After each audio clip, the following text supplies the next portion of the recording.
All right, all right. Good morning, everybody, and welcome to the Aquatic Morning Show, where the aquarists go to be in the know on your Aquatic Morning Show. Good morning, Jay. Good morning, Jess. How are you? Good. We have got Jay, you guys, the Nano Aquarium guy. He makes some amazing small scapes for small aquariums, and we're going to get to look at some of those here in just a little bit. But starting off, you guys know we start off with saying good morning to everybody that is here in chat. This is how we like to do it here because all of you are part of it, and I mean, it's yours. Bionic Bigfoot, good morning, Dennis. How are you doing? You was here yesterday, so you're not here today. Okay, see you here today. Masha Fish Gal, good morning. Miss Lori and Jeff Kane, good morning. Garcia Aquatics, good morning, Garcia. I'm sorry about yesterday. Man, there wasn't nothing I could do about it. We had a wreck out here, and they hit the pole and knocked out the internet. And, it ain't one thing, it's another. And for some reason, it always has to do with my internet. It happens. I know, I'm taking the next 2 days off, and Comcast, my work is as IT, and Comcast just sent a notification. Oh, there's going to be outages on all the locations that I do work. So it's not going to be much of a day off. I'm sure I'm going to be getting a lot of calls regarding that. So Right. it is what it is. Patty Petite Tanks alleged live stream today. Yeah, we'll see. We'll see. Yeah, no, see? I promise it's not an excuse. It's a reason. It's something I can't handle. Just like it was messing up just a minute ago, like it was going in and out. And I'm like, no, please don't tell me they don't have something going right today. Gonna be lurking, Patty. All right. Caleb, good morning, Caleb. Let's see. Pile Aquatics. Good morning, Pile. Greg, good morning, Greg. Hey, Greg, how are the angel babies? I need to get them this weekend. Pile is bagging fish for the Killifish Show and auction. It looks like this year is going to be the biggest ever, estimated to be 225 pairs in the show, and you're bringing 40 pairs. Good grief. Well, Pile, did y'all get all of your critter keepers that you needed? Did you end up ordering them off of Amazon? Let's see. Red Laser, good morning.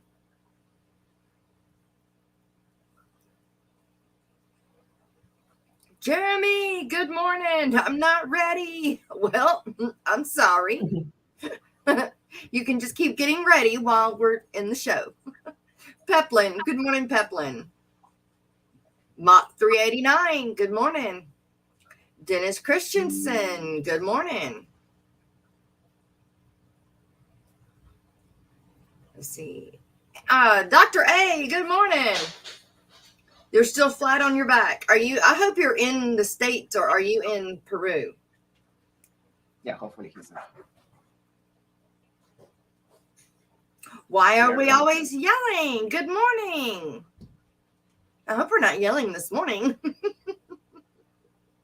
But last night you could have asked me that question. Why are you yelling? Because I felt like I needed to. Yes, you were able to get all you needed. Good. Did y'all order them off of Amazon? Oh my God, you're still in Peru? Dang. Bunny Viper, good morning. That's not fun. What would you do to your back, Dr. A? The angels are fat and ready when you are. All right. Good deal. All right. Well, I'll get them this weekend. I'll do a water change on that tank and get the heater back in it. The problem is somebody over there doesn't like Garcia Aquatics. Whatever. I love Garcia Aquatics. Who doesn't like Garcia? He's so. I don't know. Garcia Aquatics here. And guess what, guys? I love watching the Aquatic Morning Show. Yeah. And you There, would think that Garcia. Garcia is a little bit different when you meet him in person, but he's not. He's Yeah, just like amped up same. all the time. Yep, Like he's like same. talking to people. He's networking every time. All Like the I'm time. amazed. I'm like I just looked at him. I was like, yeah, I'm tired. Just Yeah. Look, stay with him. yeah. I stayed in a condo with him at Aquashella over the weekend. Yeah, Mm, it's the same, and he's busybody. yeah. All right, well, we're going to. What did I just do that? Anyway. So I'm sorry, you guys. I was multitasking. I've got to change the color of this navy to. Well, I'll show you. Hang on. I'm that crazy.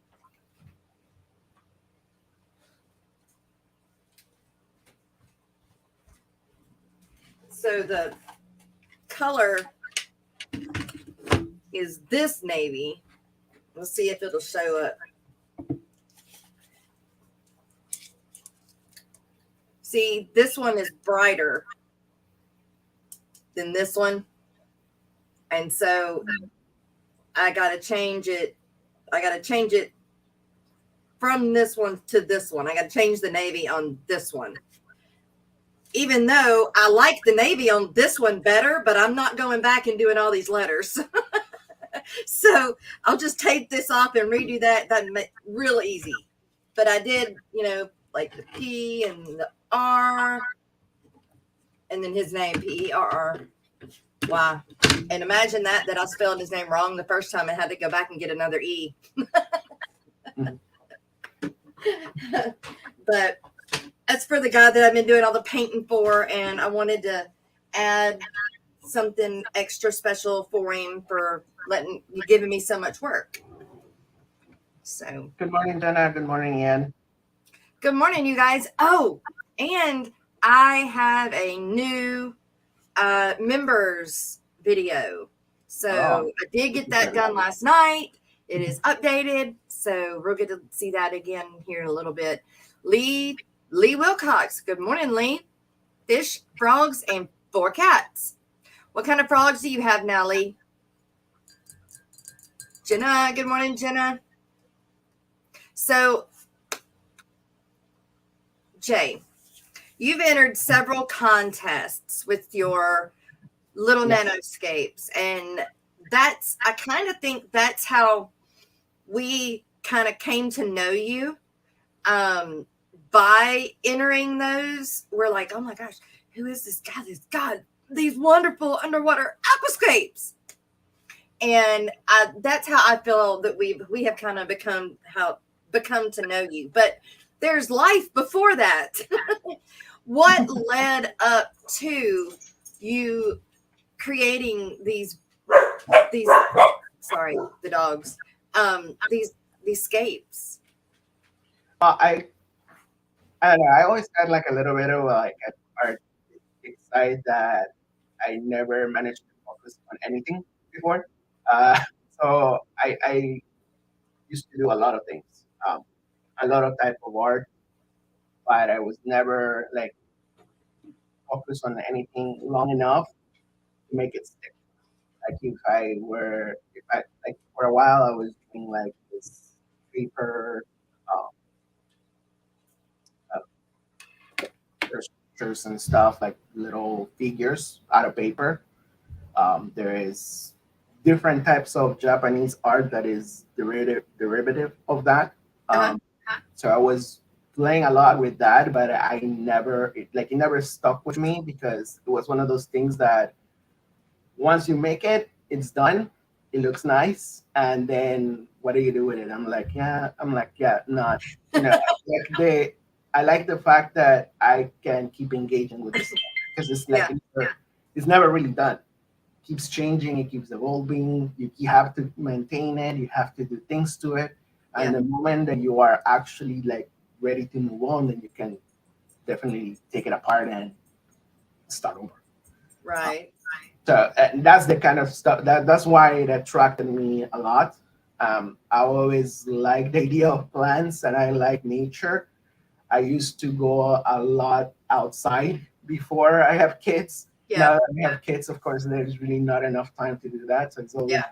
it's been good to actually have like some of that nature back in my home, so where can I enjoy it personally. Uh, Yeah, definitely. yeah, yeah, that's the main reason why I like it. And like I know that you mentioned like, oh yeah, that's kind of how you get to know me. It's like that's kind of how I get to know everybody in the fish run Yeah. because I was watching Alex's channel, and that's basically how like the first aquascape that I put out there was introduced was because he put an aquascape contest, Yep. and I entered that one and I won that one. And from there, I started to like, from just being on his channel, I started to see, oh, okay, there's a bunch of people, and like get to interact with them, and then you see, oh, okay, like so everybody, Alex will mention, hey, everybody go watch this, or everybody go to this other channel, and from there to another and another. Yep. I know, like he mentioned the Aquatic Morning Show one day, and I'm like, okay, yeah, usually in the mornings I'm doing stuff at work that I can just listen to stuff. I have a lot of fun listening to Aquatic Morning. So I'm Well, usually thank you. I usually manage to make my schedule so I can actually watch it and I can Yes. actually interact with the chat. So I try to manage it, even though like I'm working, like I'm officially working, I can still listen to it, and unless Right. there is an emergency, I can usually in chat with people. Right. Right. Well, thank you. Thank you. Thank you. Mhm. And I know a lot of people do that. But I did. I guess I don't know how to say this. I guess I'm very thankful for the community that we have built, um, and that it's not something you join or anything. It's just something you just become part of. Yeah, You can be part of and you cannot be part of. It's your choice. It's not a buy-in or anything like that. But because of it, you go and you learn one channel, and or you start here and then you learn more channels and build off of that. It's pretty cool to me. Pretty cool. yeah, and there's so many things that a lot of them are a lot of hangouts, I guess, hangout Yeah, streams. hangouts. Uh-huh. But every so often you learn something that you didn't know about, or you start talking about something particular. Hey, I'm doing this, and like ideas start popping, and you come up with good ideas on what to do yourself. You know, that's what I enjoy the most because I used to go to a lot of the big channel streams where there is like 150 people and you cannot Or even talk to 300 or 400 people in chat. you know like I listen to them now sometimes when I'm driving. If I'm like I put in like a kind of like a podcast, I will Yeah. listen to them, but not as much anymore because it's very repetitive as well. Like everybody's like, okay, yeah, how many options do you have to stock up a 20-gallon tank? Yeah, Like, it has gotten you very run out of hard, ideas. Yeah. very hard to come up with new ideas, to be original, to do your own thing. Um, it's just become very hard, and not become repetitive. It's okay to talk fish. It's okay to bring different things up, but the oh, I don't know. And honestly, I'm kind of like Alex. I don't know the answer to it, but Yeah, I think it like right now social media is evolving in this thing where everybody wants just fast little bits of information as quickly as possible and shiny in a package as you can provide it. yep, Reality is like I cannot do that. Like I right, try to put like one short a week, while other people like if you see those bigger channels, like I think it's one of those things that started with food because those food channels started with that. They started to do a lot of those quick 30-second videos yeah, that was showing you like, oh, how you're gonna make a pancake or how you're gonna make this recipe in less than a minute or in less than 30 seconds, and it will be pa pa pa pa pa, and it's done. Everybody kind of like fell in love with that format, so yeah, everybody's copy that now. Um, but while you can consume a lot of that, it's not that you can assimilate a lot of it. You just gotta make a choice on what is it that you want to do. I mean, I know like Alex's channel, I think he should have way more views than it should, I do too. have way more subscribers. But at the same time, I get it. Like there's people that are, that are starting, they're not going to like understand the whole spiel from the get go. But I Right. stuff that he's starting to do now, he's starting to actually like take some of the shorts and like start giving little bits of information, taking what other people are doing and like showing, oh yeah, this is happening here. Yeah. Well, just that one bit of information, and that's how can you get people interested. Right. Especially younger people. I mean, I know that if I were to put like my teenage nephew to watch this, he will be bored out of his mind. But if I show him like little bits of stuff, it might pique his interest. And like he wants to be a marine biologist. He likes things in nature. He likes like he went scuba diving not that long ago, and he wants to like get certified for doing all this stuff. Um, I think he will find this fascinating. But like again, getting a teenager to pay attention to stuff like that is this sometimes is difficult if they're not, you know, if their word now is like getting all these quick bits of entertainment. Yeah. Not used to it. Yeah. And then for that's the way that it's going. That's the way YouTube is going. It's everybody is so busy they just want short bits of information. Now, unless you are trying to research something and then or learn how to build something, then that's a little bit longer of a spill. But if you're there, you're just sitting there, you're bored, and it's just those reels, those shorts. Yeah. I did 2 shorts last night, and they'll come out at noon today, I think. But it's just I had the footage. I actually caught my hillstream loaches breeding or spawning, flirting, and then the other one was my angels got a bug flew into the tank, and I actually caught them, 5 of them fighting over it in the tank. The it's not as clear as I wanted it to be because I had to zoom in on the tank instead of being able to walk up to the tank. Because if I'd have walked up to the tank, they'd have quit doing it, and so I had to film it from back. So it's not as clear as I wanted it to be, but it's hard. It's hard to do different things and it still be the same. You know, have so Yeah, much. that's the other part too. The algorithm is one of those things that apparently you're not doing the same thing over and over and over. It's just going to show you Yeah, once. It wants you to like, oh, this is going to be your thing. Then you're going to do it 100 times with the same exact format over and over and over and over. And like, I don't. yeah. I'm not here to It really doesn't know where to put me. Like, it wants to put me in entertainment. It wants me to put me under pets and animals. And then there's another one it wants to put me under. And so it's like, it doesn't know what to do with the morning show. Yeah, I try to keep it under pets and animals because I don't want to be under like entertainment, like news for everybody. Because not, it's, it is for everybody, anybody that wants to do with fish and aquariums and stuff. But and we've had a lot of discussions about why it doesn't know where to put me, but that's neither here nor there. But with everything that you have done, art wise, building up to be doing the aquariums, is there a certain style like the Japanese? Did you take like a certain style that you liked probably the one that for Alex? So probably the style that I enjoy the most and that I try to learn the most is diorama, which is more of like building like an actual like a scale of something. Like if you do a forest, then you try to scale it down to make that look like something that is bigger and smaller in the back.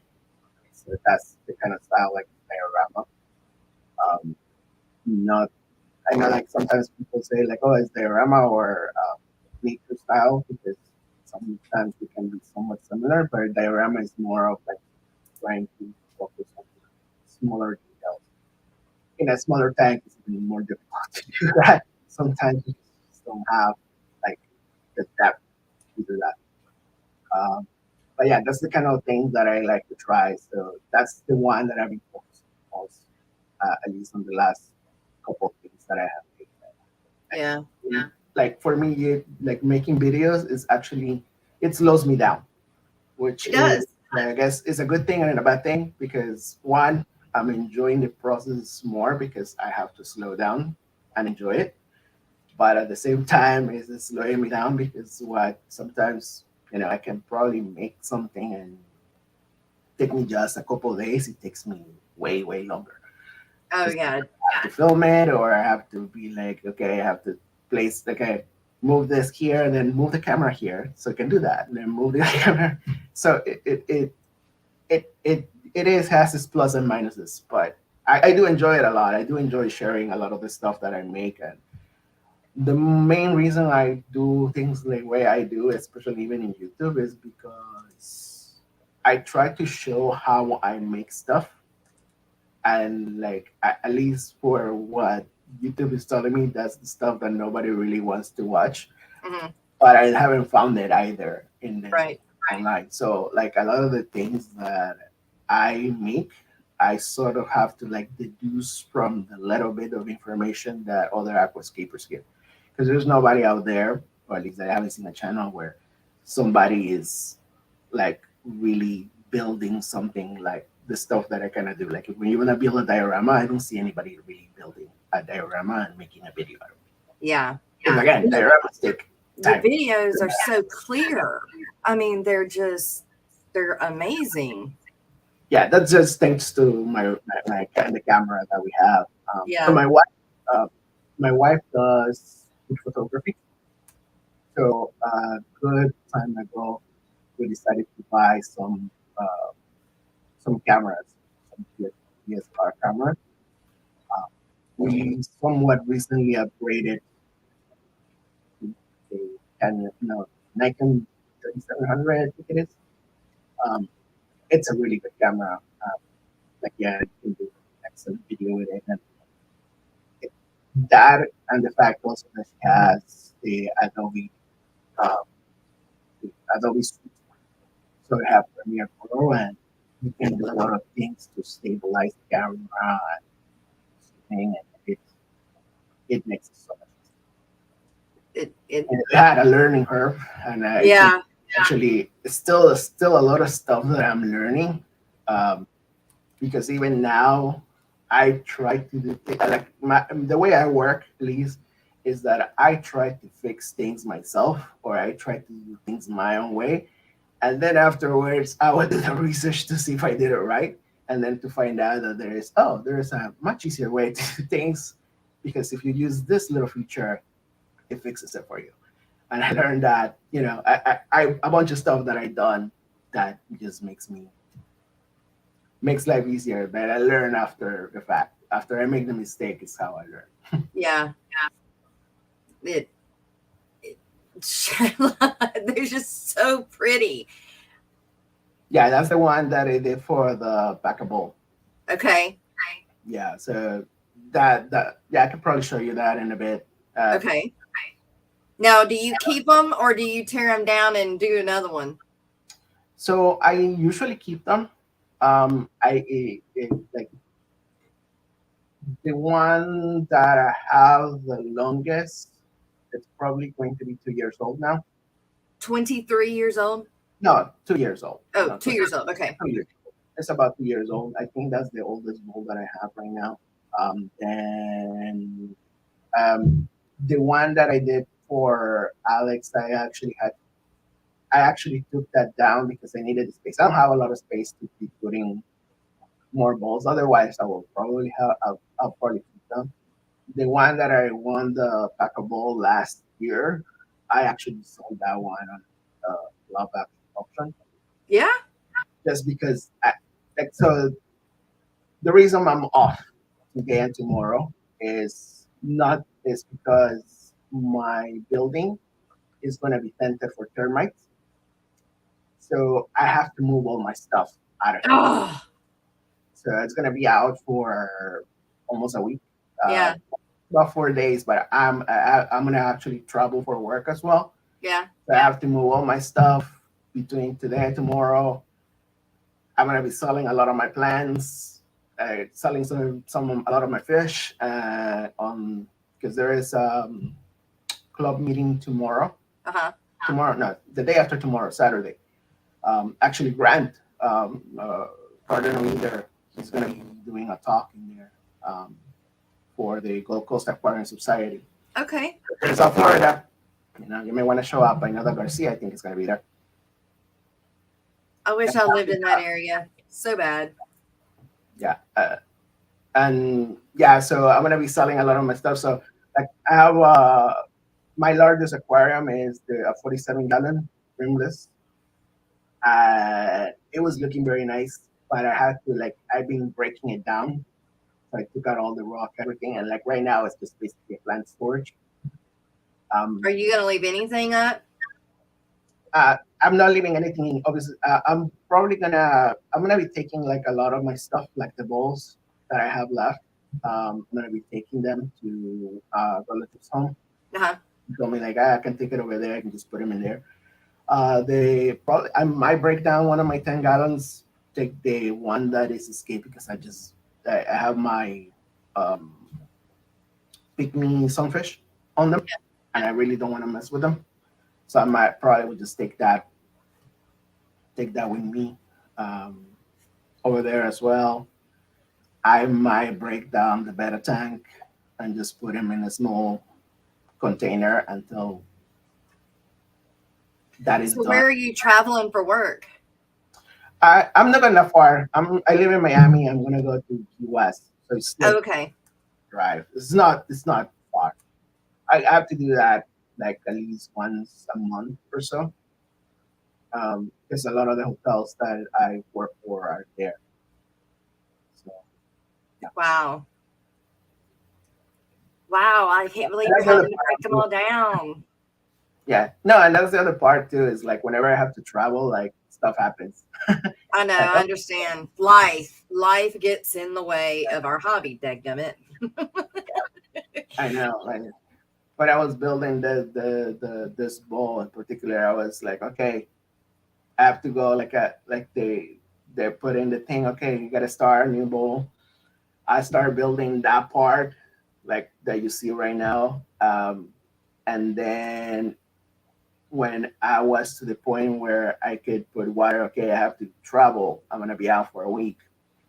I'm gonna put the plants in there and just see how it does. When I got back, it was just mess. It was like algae cover. It's like ugh. Oh man. You So can scrape it off. do you Like you have don't see that part. I don't show that because I was just otherwise it would have taken me like 3 times longer to clean it up. Film that. So how long did it take you to do that one?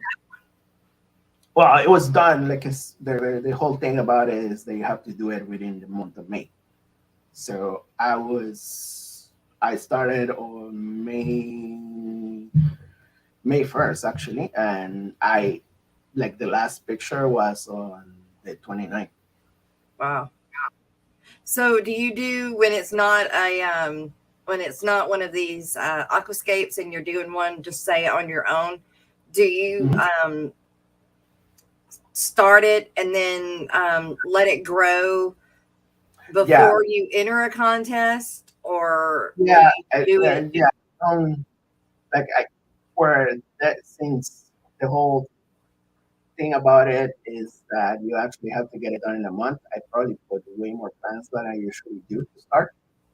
Um, I usually when I start an aquarium, I usually put like various plants, let that grow, and if I need to add a little bit more, I add a little bit more, depending on where I want it to grow. I kind of have to see how things grow as well. Sometimes plants don't like the environment or light because I didn't plant it correctly. Yeah, or the water. There's so many different variables there that Either like the filtration sometimes is not ready for it. yeah. That's what too. Is like if I And I think that's one of the reasons why, like, when I started this one, it was just a fail. Because I put a lot of plants that wasn't there to do water changes and stuff. For that really started because the filter, I had a little sponge in there that was already cycled, but it wasn't. I guess just wasn't enough. Now, So was there a pump on this one? yeah, I put in there's a small pump and it actually has CO2 on it. Oh, wow. Yeah, I had to because otherwise, like some of the plants that I have in there, they were just not going to grow if I don't push it. Wow. Like, how do So you put CO2 in a tank that little?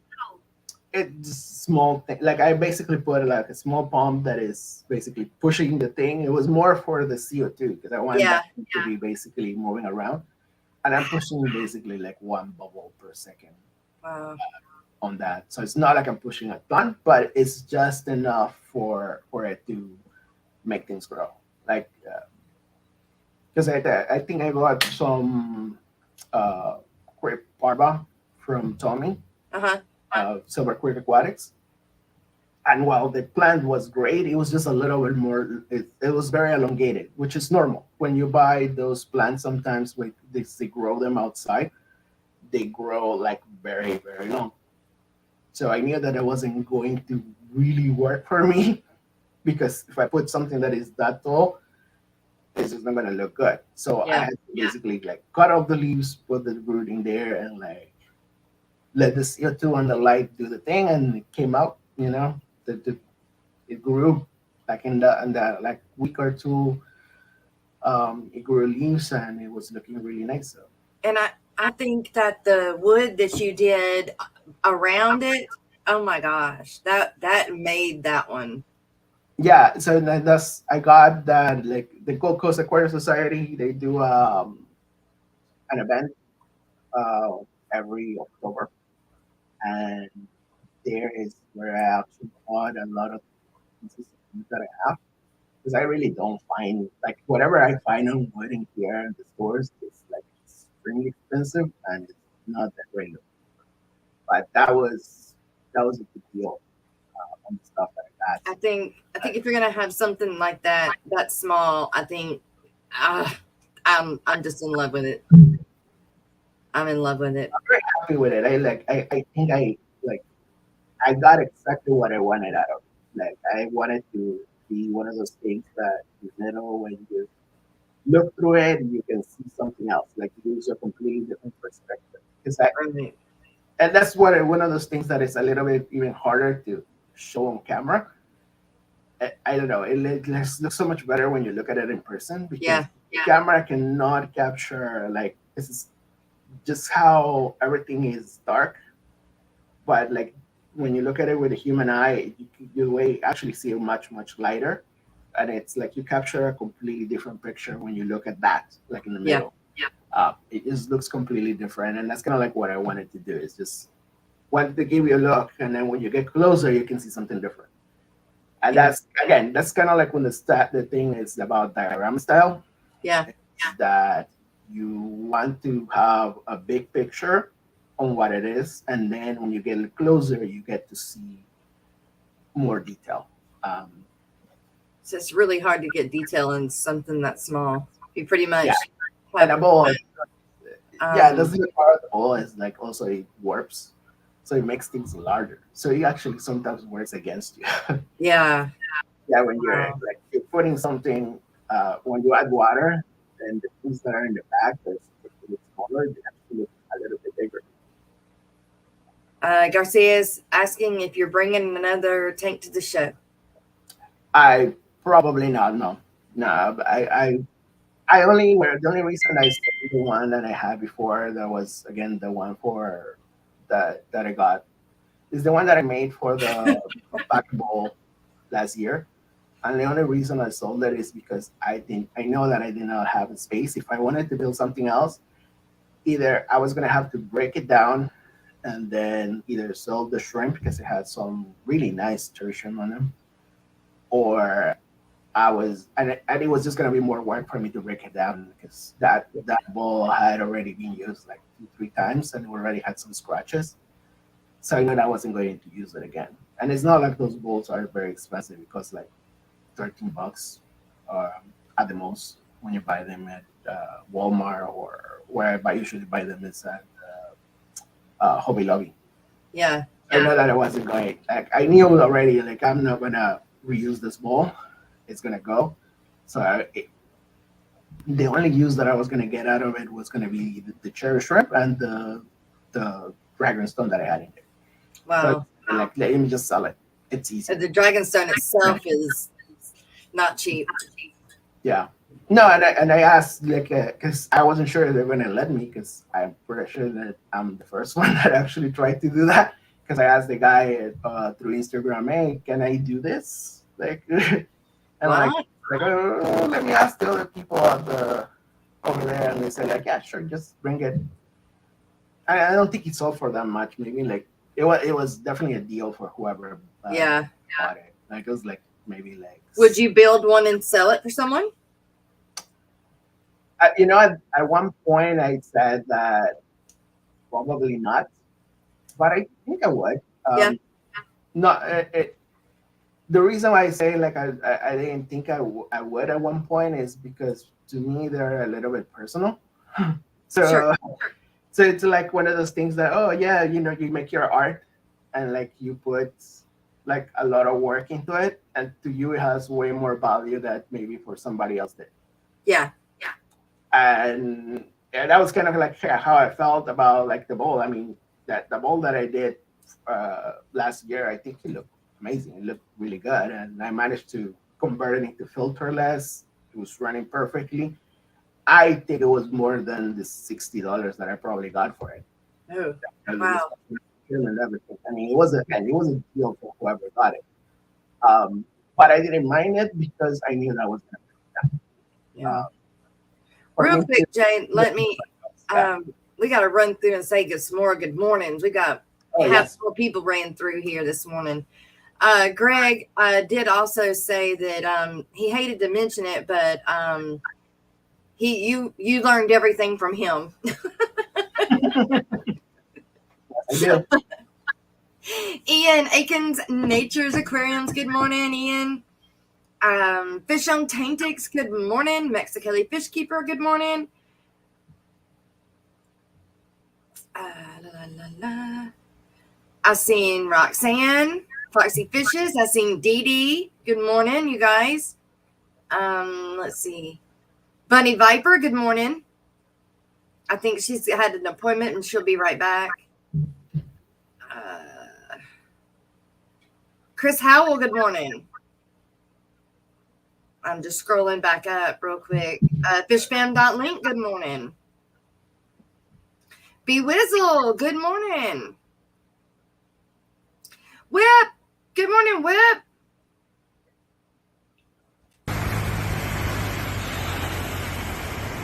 Hey, I'm Whip, and I love watching the Aquatic Morning Show.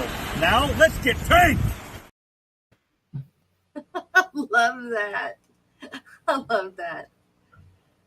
Whip seems like one of those people that is really fun to help. Yeah. No, I'm short. He's super tall, so it's gonna be like, hi, Whip. It's gonna be like this, yeah, because I'm like 5'2". So.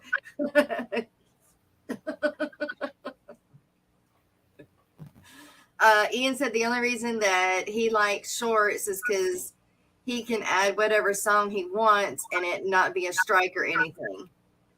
Yeah. I mean, it depends. You used to could and you used to couldn't. It depended on the song. I have been not copyrighted, but if it was somebody's song, then whatever they call it, they take part of it. I've had that happen. Now, when they did all the new changes, I don't know if that was one of the changes they did, but I have had to make one of them said that it didn't make money because of the song that was in it. Today, you guys don't forget, it's week 2 of Fish Fam Christmas in July. Yes. Let's see. Don't forget to hit that like button also. They're talking about kitties and doggies. Somebody's got a doggy and getting a puppy in chat. I think it's Miss Lori. Is getting a puppy.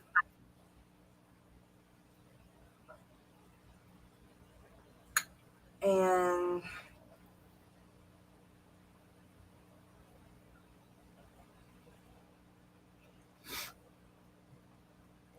us fish people like all kinds of animals, not just fish. We like dogs and cats and horses and everything else too. Okay, Greg said, I hate to brag, but I taught Jay everything he knows. That's how he said it. Leave me to ruin the way it was said. How great masters. What is the smallest aquascape that you've done, Jay? Probably be the small base, probably like maybe half a gallon of water on it. So that's probably the smallest one that I have actually made. I tried to actually, there's one that is even smaller. That's probably maybe like 8 ounces, but Wow.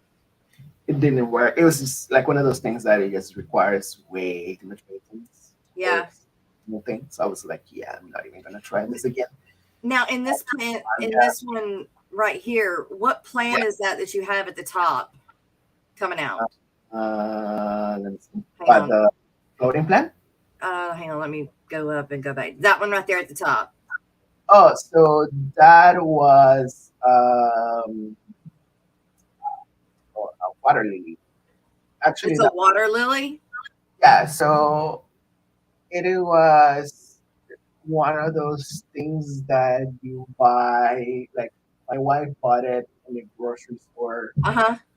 Aldi. There's little bowls that come in a little basin that just on water, and it has a flower. Yeah. It was dying. So I was like, okay, let's see how this works. A peace lily. I bet it's a peace lily. I don't. Well, I mean, it was just on water, and it's a bulb plant. A peace lily is like an actual plant with rooted and stuff. I have one of those outside. Okay. I don't know if it's a peace lily. As far as I know, that's what they call it. It looks like a crinum, really, but I mean, it looks like a little onion thing, but it's seasonal. So it's like it will go and like grow and throw the flower, and then it will die out, and then it goes and does the whole thing again. Yeah. I don't remember. I wish I really remember what it was called. But I know that's where I got it, and that's the main reason I okay, let me try it with this, because I was gonna try again with a different plant. I was thinking about because I like the asparagus ferns.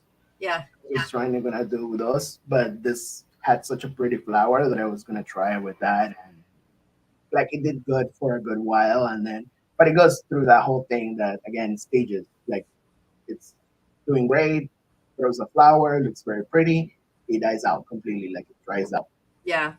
So right now, I think it is drying out. KJE Aquatics, good morning. Esketti Nana, good morning. Aquanuts, good morning. We had some other people come in here lately. I'm glad everybody is here. Kelly Foreman, good morning. See, I hope I didn't forget anybody. Maybe Kelly will know what plant is that, because she's, I really don't remember. I'm really horrible with names too.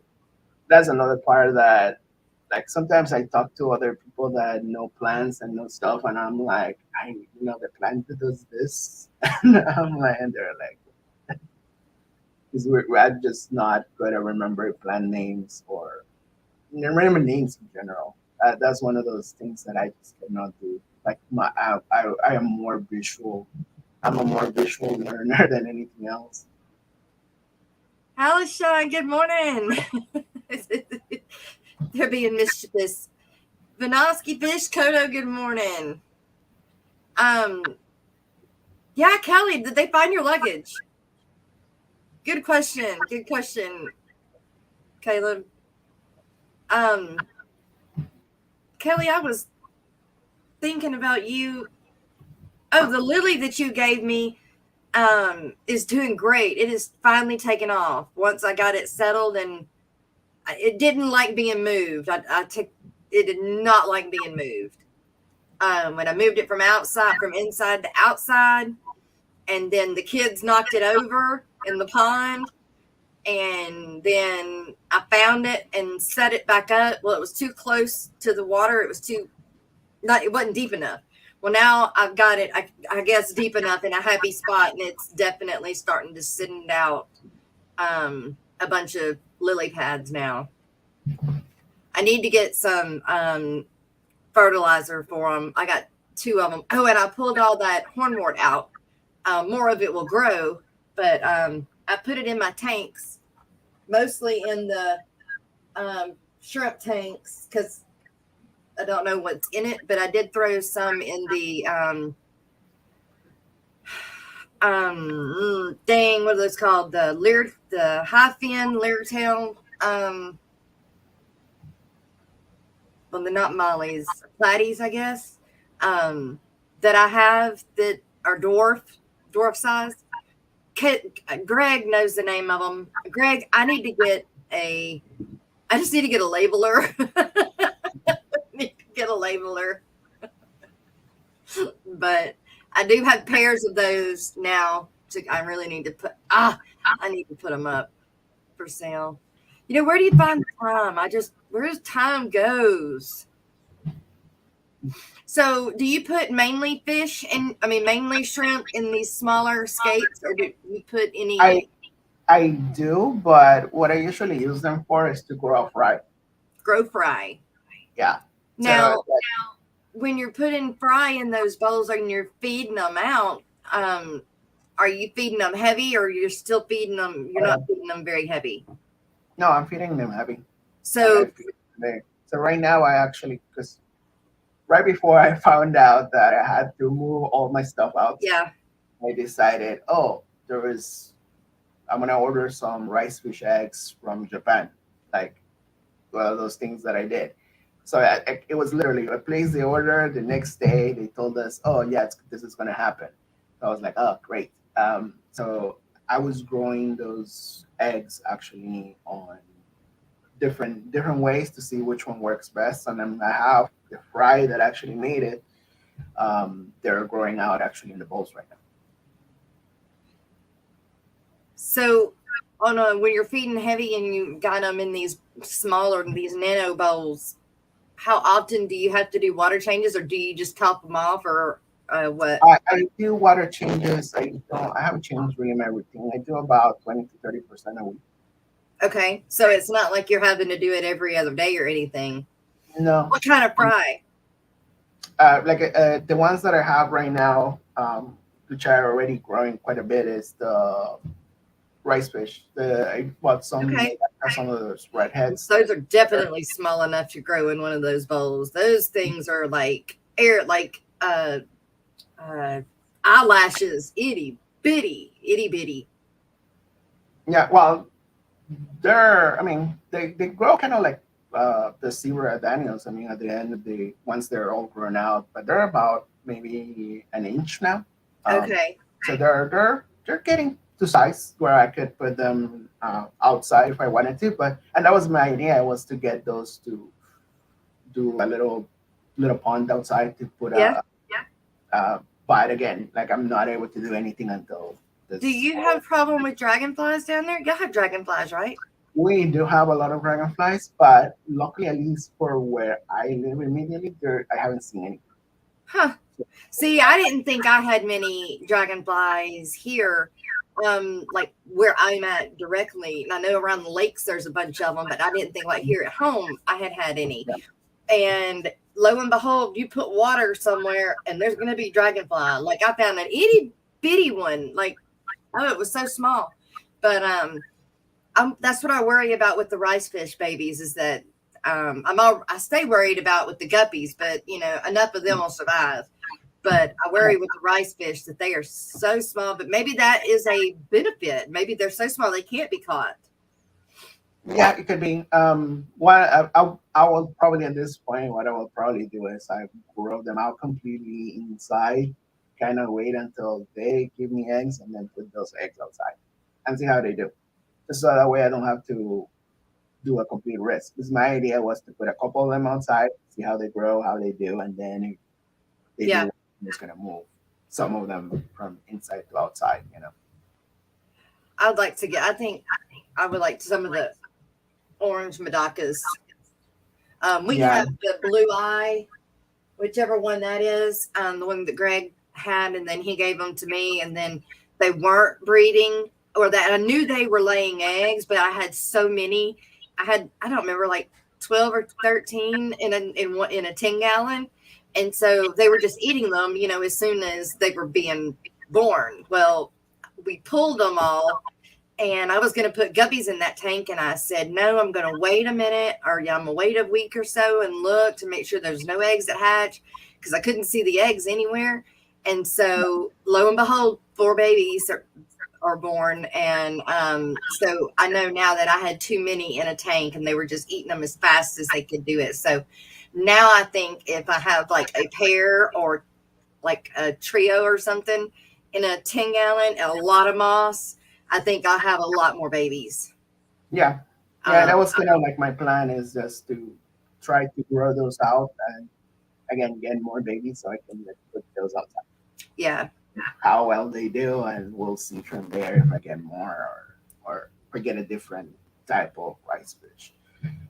Because I like what rice fish was basically like when I was a little kid. I'm talking about maybe 6, 7 years old. Like that was like the very first fish that I kept. Like and I say kept because I wasn't really the one taking care of it, and my parents didn't know how to take care of it, and it didn't last long. But I still remember it. Yeah.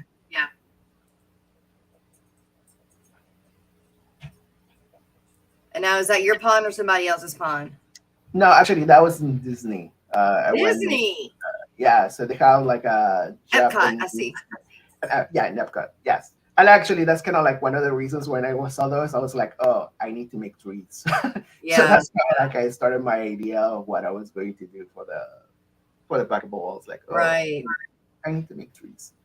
There's so many ways. Like even when you do a stream like mine, you can still go back and you can add to it. Just because you have that doesn't mean you can't go back and add more to it later. And I love my ponds.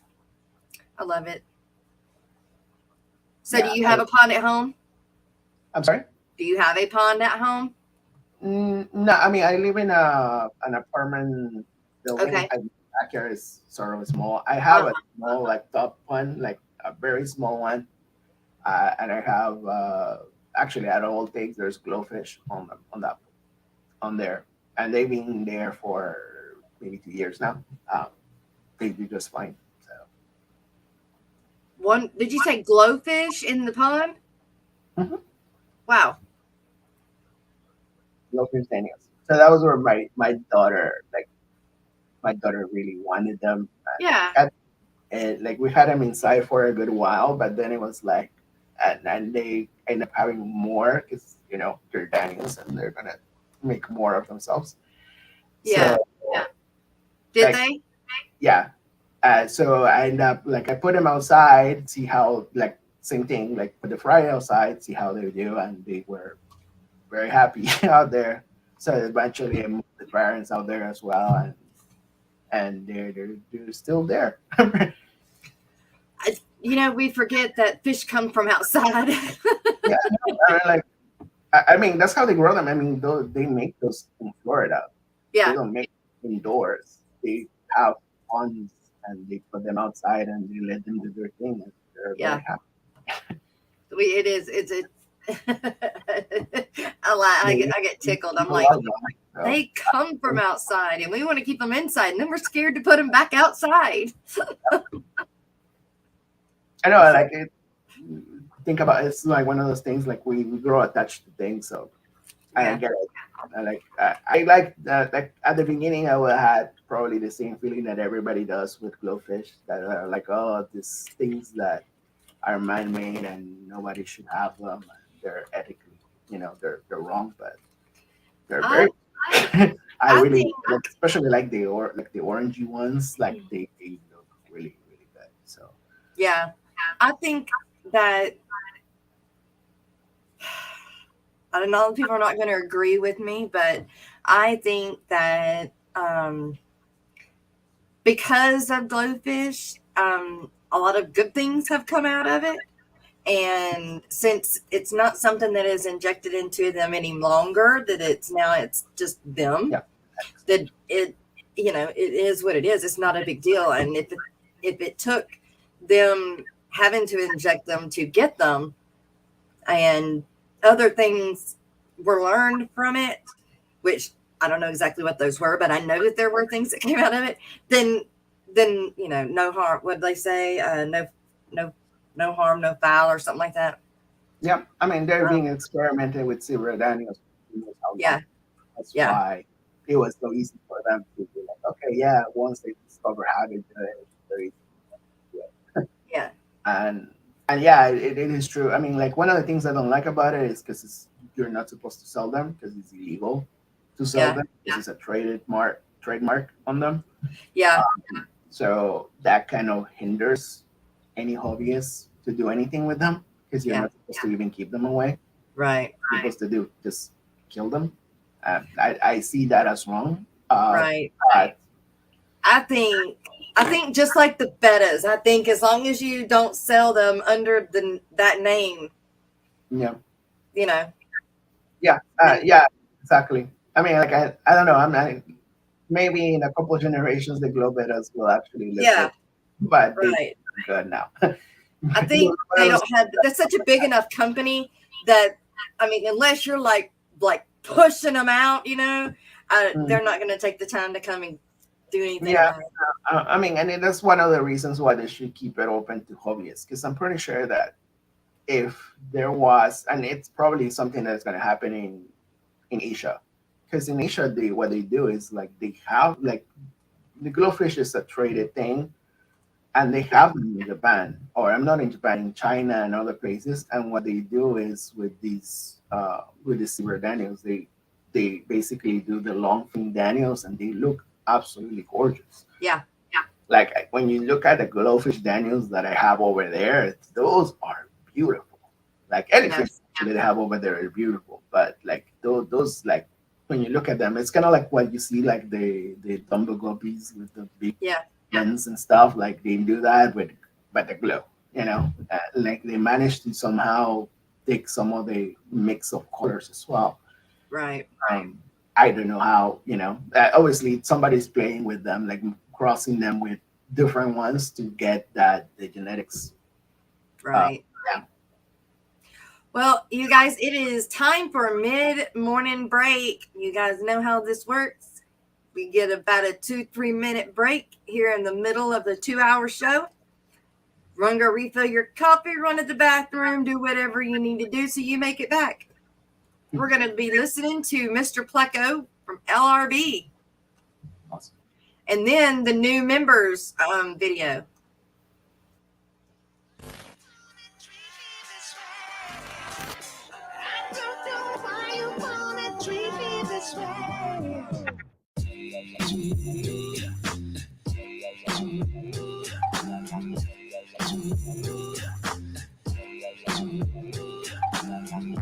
Mr. Pleco Cat, where the funk you at? Mr. Pleco Cat, funky Pleco Cat.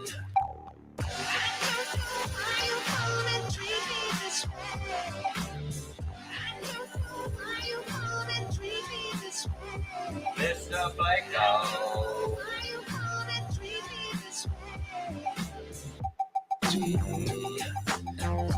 Driftwood Rider, Ultimate Hider, Algae Eater, Good Tank Cleaner, Nocturnal Feeder, Good Breeder, Mr. Pleco Cat, you funky Pleco Cat.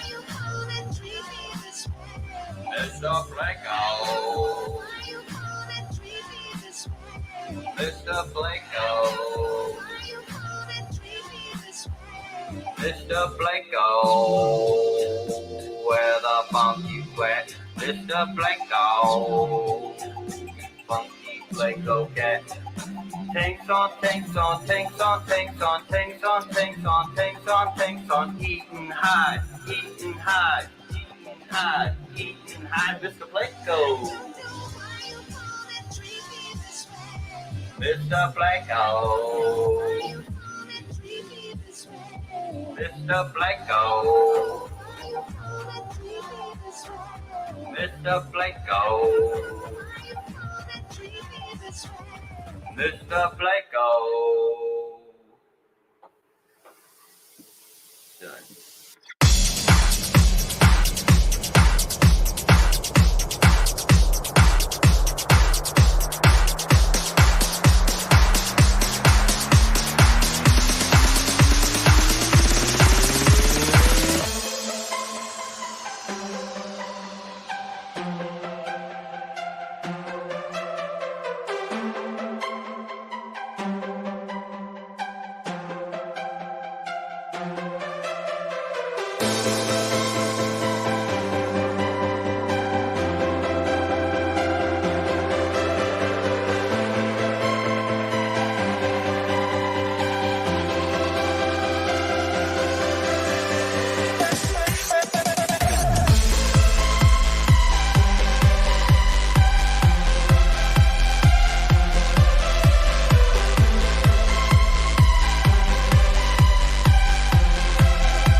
All right. All right. Let's see. Here are you asking if we push a week? All right. You're going to show us some tanks now. Yeah, I'm gonna do my very best to show you stuff. Okay. And it's just because it kind of like I'm using software and it's not looking quite right on when I put it on my phone. So I'm trying to show as best as possible. So this is actually the tank that I probably enjoy. I like the most. Yeah. This is where I have my pick me sunfish, and they like to hide. So I mean, when it's time to eat, they sense food, they come out and you can probably see one of them in there. Yeah, I see her. Hiding. Yeah. How big do the pygmy sunfish get? Probably an inch and a half. Okay. So they're not that big, and there's actually like babies in there. Yeah. So yeah, I have a lot of. I don't know how they're managing in there, but yeah, there's a lot of fry when they're growing out. So wow.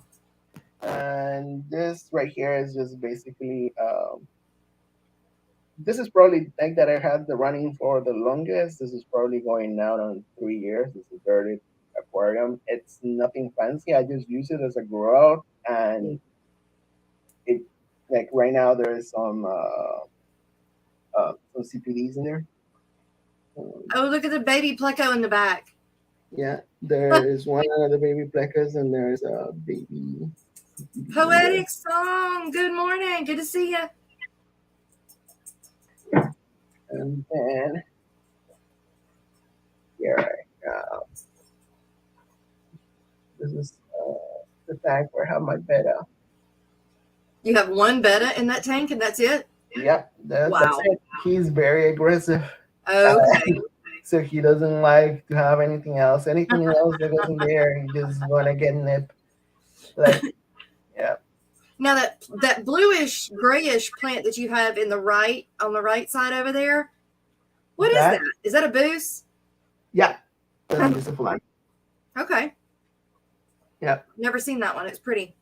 Yeah, there's one. I mean, there's different names, but I think that one's called like silver tip or something like that. Uh-huh. Yeah, that's actually the only piece that I have on that color. And one of the things is that if you put a higher light on them, it turns more green. So it needs like lower light in order to stay like that. Huh. Yeah. What's in the back of that tank? Did you do like... Yeah, so let me see if I can open this. Like the concrete insert, or you made it, or yeah, inserts? It's basically kind of like I made it out of foam. Yeah. So I can like build a little bit of layers. Right. On it. Because I was kind of like seeing if I could make something a little bit different and for different plants to grow. Yeah. Because initially I was pushing CO2 on this, but then I was like, yeah, no, I'm not like, while the idea works, like the tank doesn't have enough depth for me to do the other stuff that I wanted to do. Okay. So perhaps it was a bomb. Yeah. Daniken, good morning, Kenny. Good morning.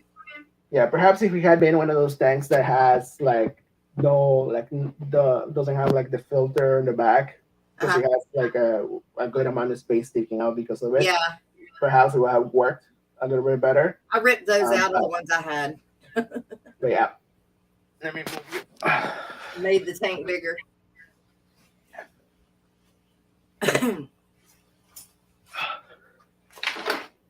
Hopefully you can see it. I'm not exactly sure how well it's showing. That's the one that has the plant out the top. Yeah, so right now it's going through the ugly stage where it's dying out. But like I said, it's probably going to be closer to like September, usually when it starts to get cold. Okay. It springs back up and I get flowers. So what else is growing out of that? So that is the Luigi red, the super red. Okay. So I just had it in there and I let it grow out and then let it trim all the way down. Wow. Then I have like the Rotola. Yeah. But like when the Rotola comes out, it doesn't really look as great. So that's why I trimmed that one down. I have some Anubias Nana Petite and Monte Carlo. Usually a lot of Monte Carlo on the stuff that I make. That tank at the bottom down there, it almost looks like it swirls around, almost like you've got it like the Monte Carlo comes up, but you have a layer of so that is a mix of Monte Carlo and moss. And it basically is growing all the way down into the inside of it. So that is cool how it comes into the bottom like that. It makes it look like a swirl. Given enough time, it does that. But when I set it up, I'm like, if you probably like, I have the video in there how I made it, but it didn't really look. It's one of those things that doesn't look as good when you build it right away, because you just need to let it grow and let it do its thing. This right here, this bowl, I just made it because I needed something for kind of like a grow out. Just did like basically a basic Iwagumi. Just 3 rocks on it, and you can probably see the rice fish, the medaka, been growing out. So there's another one of them in there. Now, do the medaka have the blue eyes? Yeah, and there's some blue shrimp that I moved from into the tank. Okay. And hopefully you can show this one. Wow, this is the one I use for the pack bowl. Wow. You can see the tree. And maybe I can show, let me see if I can see the back of it. And that's I don't know how well you can see it. Again, it looks a little bit distorted on my end. I think it looks cool. But that's kind of like what I would do is just when you look at it inside, you still have a different perspective. That's the whole point of it. Yeah. Just to be able to do it. And yeah, I have some blue shrimp in there, which I kind of like the idea of using like a little bit of darker shrimp because it doesn't take away from the scape. Sometimes you want to have something that shows up the shrimp. Sometimes you want to have something that shows up the rest of the scape. So I think some crystal black and some crystal red like would look amazing in one of those tanks. Yeah, and that was my initial idea was to use the reds because I ended up selling them, but I was gonna use the reds. But again, I didn't want anything that it was gonna be too distracting because if I see a lot of pop of red in there, I think it will have distracted me from like the scape itself.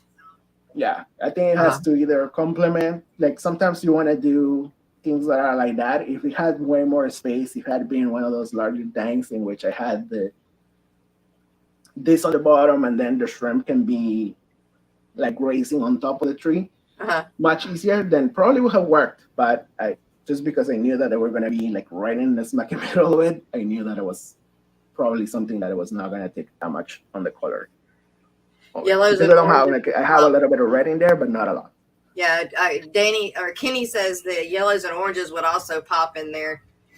Yeah, yes, I would have done orange. Yeah, I would have done orange too. I think that will have actually worked really good. And as Getty Nana says, she needs to really up her game. And this is probably the one that I have running for the longest. This is actually when I made the video out of this, like the second video that I made, like I got a ton of views on this thing. This actually has like a sponge filter as a pump running that water that you see coming out on top to get all those plants in there to grow. I haven't really messed, I should be keeping much better with all the growth on top, but I haven't even touched it in a very, very long time. So had you added to the top of the sponge filter or built it over it? Yeah, so the sponge filter is inside, so you see that big structure right there? Yeah. So the sponge filter is probably like right behind it. It's like a co-op sponge filter. One of those the nanos that are kind of like long. Right. The idea came because you've probably seen it. Like Dean made a video, a members only video about how he will use the sponge and the air pump and the sponge to do like the filters for the ponds outside. Like he will like use it like kind of like to dry water and like make it come out on top. So that was like that gave me an idea of like, hey, can I make this into something small? Right. I tried it out and it worked really good. Yeah, that's cool. Yeah, and I got like more of this little ideas are limitless. Yeah. What are those more rice fish? Yeah. So yeah, like I said, I had like all the fry that I had there growing. I have them in here. Okay. And they're the tricolor, so they're starting to get a little bit of color on them. Like you can see that the head is kind of red. Yeah. So they're supposed to the head is supposed to turn much redder, and like they get like sparkly spots on the side and little black spots as well. Yeah. So you can start to see some of the color on them. And let me show you the latest one. This actually I should have turned it on. Give me 1 second. Let me see if I can turn it on. Do what you need to do.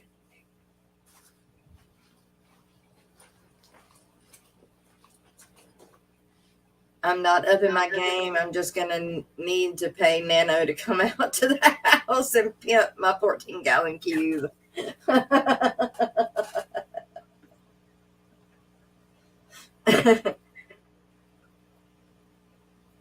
You're funny, Whip. It is going to be so hot here today, you guys, and I've got to go trim plants. It's going to be in the hundreds.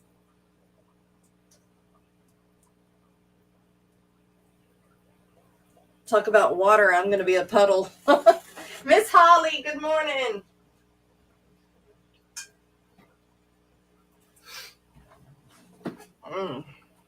Okay, there. Hopefully, I turn off the atomizer, so it has a little bit of the thing. Oh, that's the one that has the fog. Yeah. Out of it. Sometimes you have to, like, I have everything on timers. So to make sure that some of the pumps restart, because I think one of my pumps, I need to probably change the pump on this, but I'm just procrastinating to do it. The thing actually sometimes it kind of like gets stuck and it doesn't pump as much water. So I have it set up so it automatically restarts every so often with the like. And then I have the more rice fish growing out in there. And that's all Buse and Nubis Nana. And hopefully you can see it. I'm like, again, like my phone is showing me a little bit of a different view from here at the moment, but hopefully it's showing up well for you guys. No, it looks good here. Don't worry about that. It looks good. Awesome. I wish I had that kind of creativity. And when I start my paludarium, that's a lot. That's a lot. So I gotta have some kind of creativity when it comes to that. I mean, my idea was a little bit different when I made this. I kind of like wanted to make it bigger, to be truthful. But it was just so much more work to do it bigger, and I wasn't sure if it was going to work. So let's kind of like scale it down a bit. Yeah. Rock. But yeah, if I do it again, I'll probably do a couple of things different, but I will definitely make it bigger as well. Yeah. Rock would look good at the bottom of that one too. Yeah. I love rock. Rock and wood, they're so pretty. But if you don't have the plants, and it doesn't all fall together right. Yeah. That's some more pretty boosts in there. I think I have that one, but it doesn't like my water. Yeah, so that the one on the back, the Lengy one is called Katerina or something like that. Really one of the like longer, like the reality is like most views looks alike.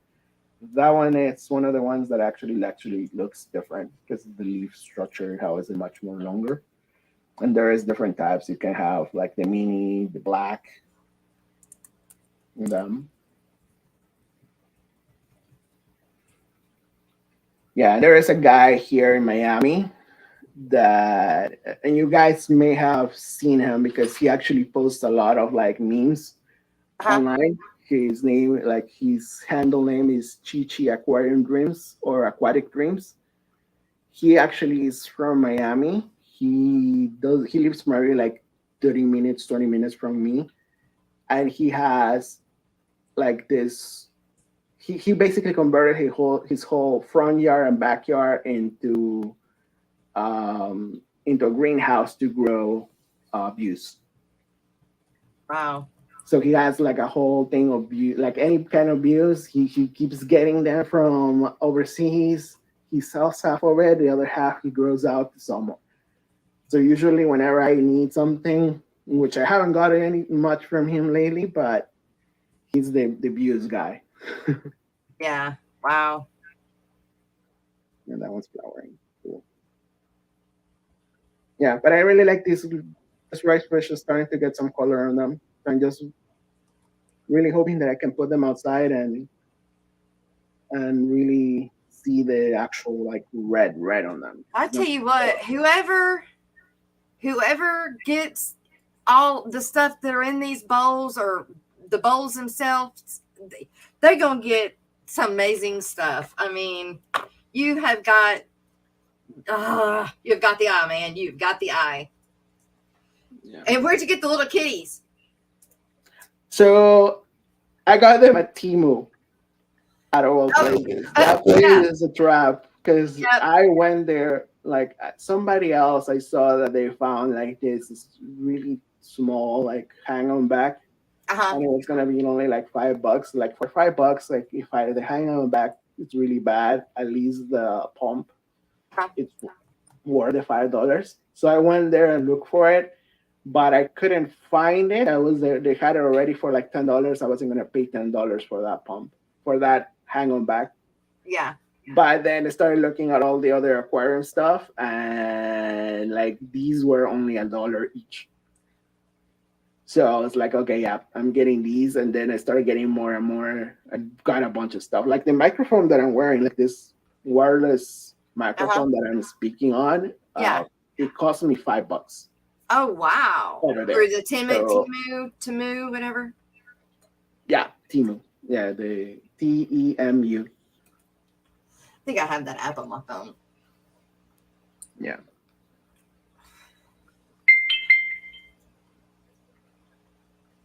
Sure do. Yeah. Yeah, it is. It'll trap you, that's for sure. Yeah, it is a trap, but I think I got a pretty good deal because I like I had seen these cats before from some other people, and when I saw them and I looked them up on Amazon, they were like $10 each. Yeah. I was like, yeah, I'm not gonna spend $10. It's completely ridiculous. I'm like, I'm not gonna spend $10. Yeah. I was tempted to. If I had an extra $20 that I didn't need it, I probably would have. Right.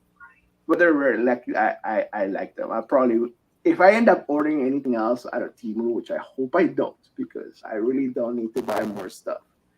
I probably end up buying because they have more cats. I'll probably end up buying more, and you will see more cats on my stuff.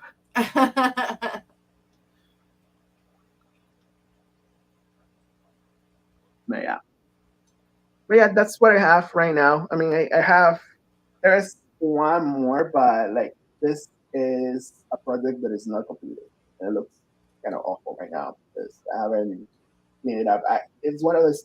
I was working on that, and then they told me like, "Oh, we're gonna have to move stuff," and I decided to stop until that is done, and then I'll probably fix it up, and probably eventually we'll see a video on that. Poetic Song says, I just downloaded Temu last week and got Pathos aquarium holders. I saw the cats and told myself no, but I have found 4,332 other things I want, right? Yep. And there's probably more. So the more you look, the more you're gonna find. Like one of the reasons I end up actually like really placing the order was because my wife wanted like this little card, just a plastic card. Uh-huh. It's not worth a lot.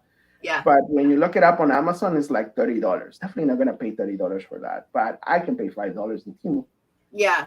Yeah, you do have to wait like 3 weeks for it to get delivered. Yeah. But it's $5 versus 30. Yep. I think for that alone, it's worth it. Definitely. If you have the time and you don't need it like right away. Right. Yeah. So which of the tanks are you going to keep? I'm probably going to keep like all those balls. I'm probably going to keep. The only thing that I'm probably going to be selling is a lot of all the plants and stuff that I have inside this tank, which is my larger one. I already have been like breaking it apart. I pull out a ton of rock and stuff that I had in there, and I have, there's some baby placos, there is some CPDs, and like I have like some pygmy cories in there as well. I'm gonna be bagging things tomorrow, draining this tank out. It's just probably gonna be like the last 2 days that it's actually going to be running because this is gonna have to be empty before Saturday, basically. Wow. Yeah. Wow. But yeah, I already sold a bunch of my plants, and I have so much more. I already sold a lot of them. And then, like, Wow. I know Garcia was asking me if I have such water tank. I think Yeah. I still have some for you, Garcia, right there. Yeah. I love the tang. Yeah, no, it's a great plant. Like it's so easy. You put it in any corner. It doesn't even require that much light on it. It doesn't like my water though. It I don't know. My water is hard and it just doesn't do very well. And mine are warm. I think it likes cooler water. It doesn't like my hot guppy water. Yeah. I am going to miss my wild New Carolina because I don't think I don't have a tank where I can put them. I don't want to mix it with any of the other colors. Yeah. I think they're really cool. I know a lot of people probably like prefer to just get a straight up color, but like I don't know. I like the stripes on them.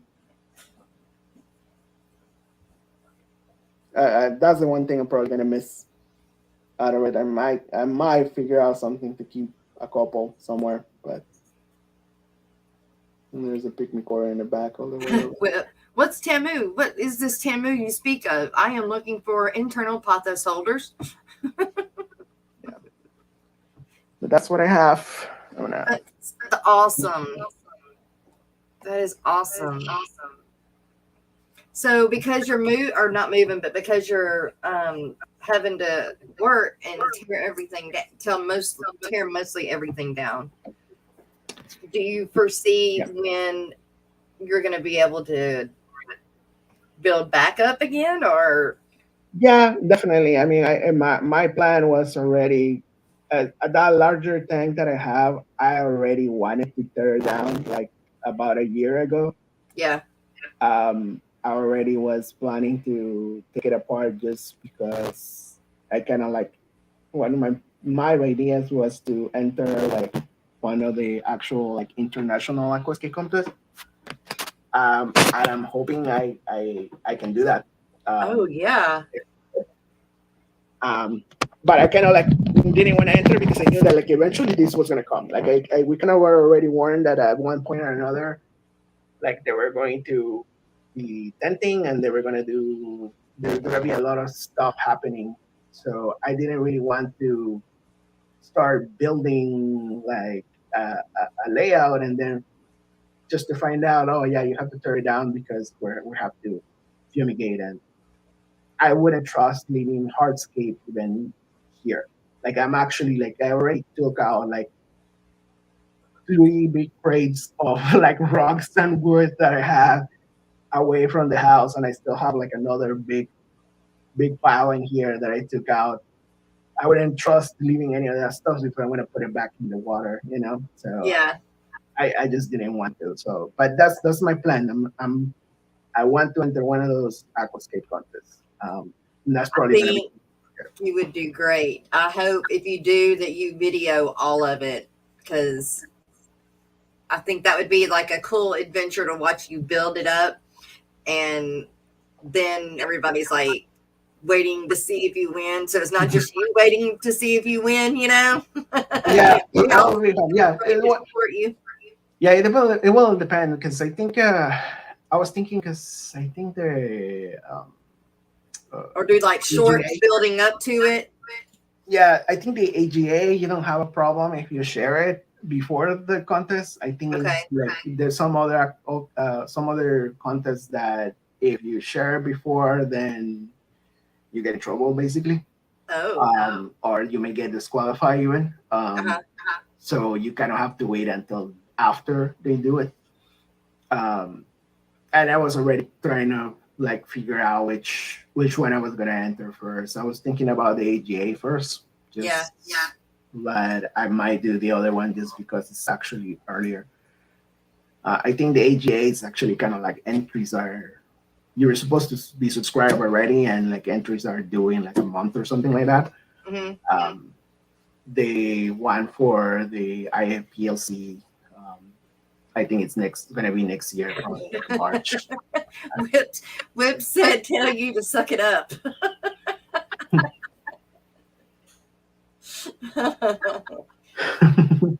He's being goofy.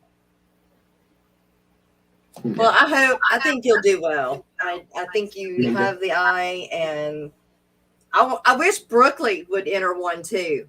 Brooklyn's got it too. So I hope.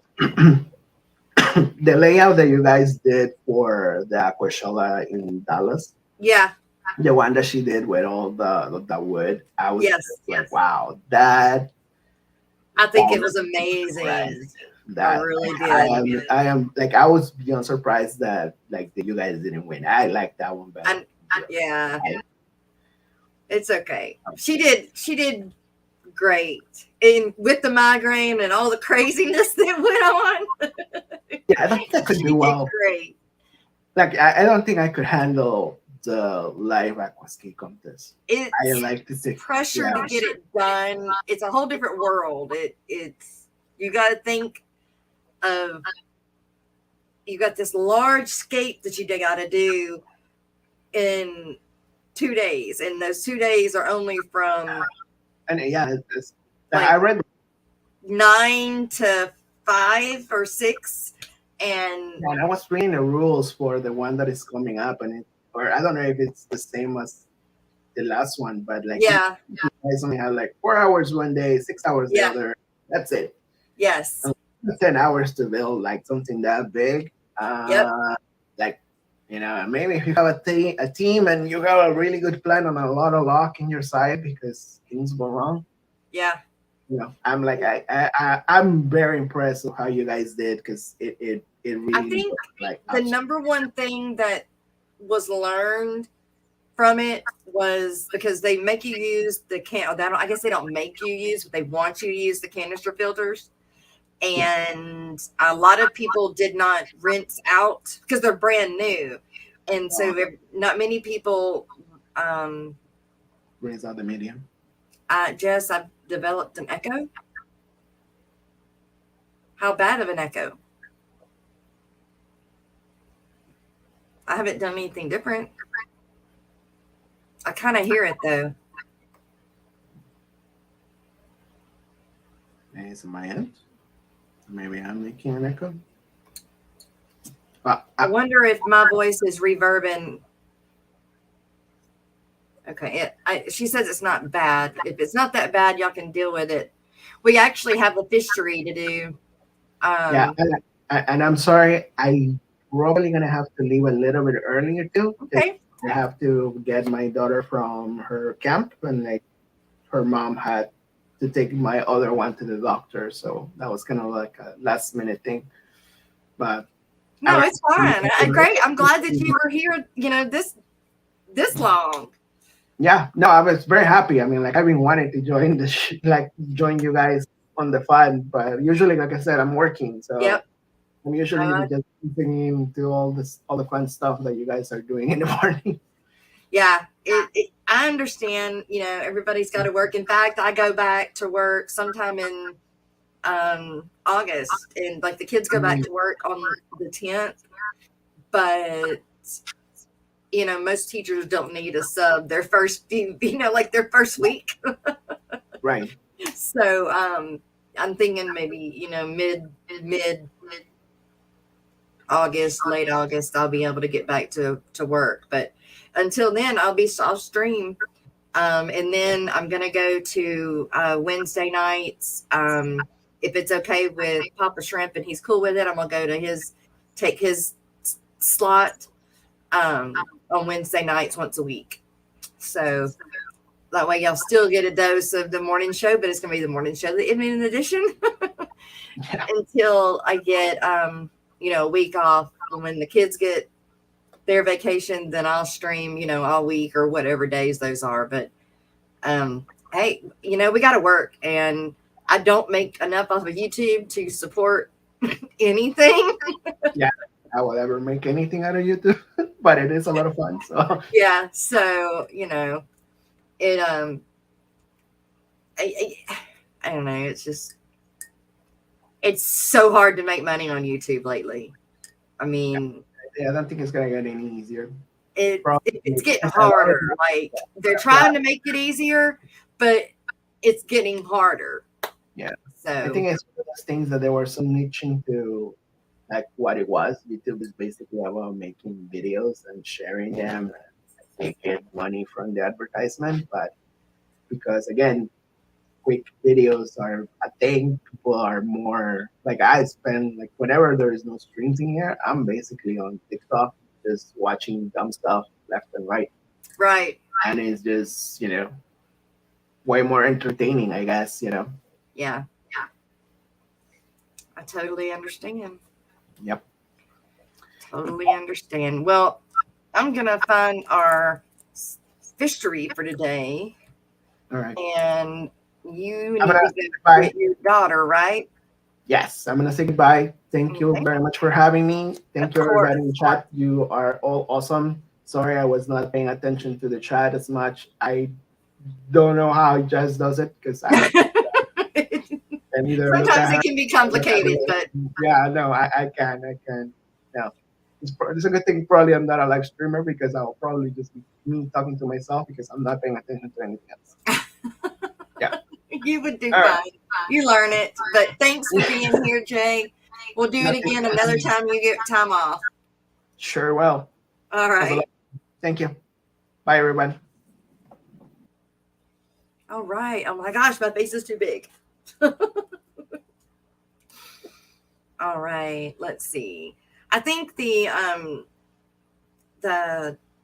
echoing was on his end. But it's okay. We got through it. It was all right. Let me find our fishery, you guys.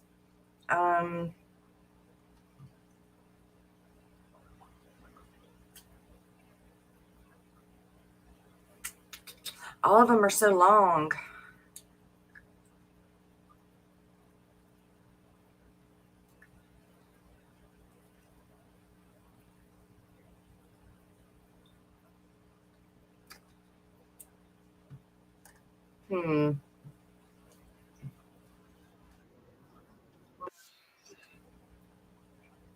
How long is that one? That's 22 minutes.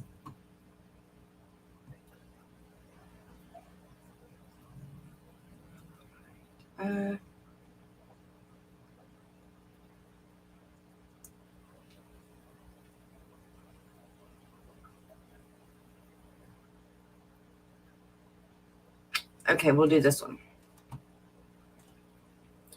I'm sure that we may have heard this one in the past, but it's been a while.